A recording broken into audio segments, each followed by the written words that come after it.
Delivery কাজের মধ্যে একটা মজার জিনিস দেখাই আজকে আপনাদেরকে। দেখেন, আমি একটা অর্ডারের মাধ্যম থেকে রিসিভ করলাম। এখন দেখেন 18 রিয়াল দিছে আমার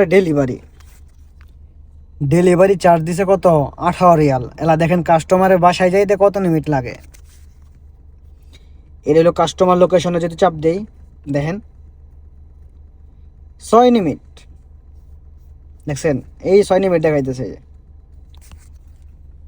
কাস্টমারের বাসায় যেতে 6 মিনিট লাগবো, কিন্তু আমার 18 রিয়াল ডেলিভারি দিচ্ছে। একটা বার চিন্তা করে দেখেন, এত টাকা ডেলিভারি মানে কি বুঝে দিল, কাস্টমারে দিল নাকি কোম্পানি দিল নাকি ভুলে দিছে, এটাও কিন্তু আমার মানে জানার খুব আক্ষেপ। মাঝে মাঝে দেখা গেছে 20 মিনিটের রাস্তা পড়ে যায়, এরপর 18 রিয়াল দেয় না, এমন সময় আছে। কিন্তু এখন যে একটা অর্ডার, এই জিনিসটা কিন্তু খুবই একটা মানে মজার বিষয় যে 7 মিনিটের রাস্তাও কিন্তু ডেলিভারি 18 রিয়াল। এইসব কয়েকটা অর্ডার যদি মারা যায় তাহলে কিন্তু নিজের কাছেও ভালো লাগে, মানে ব্যালেন্সটা অনেক বেশি পাওয়া যায় আর কি।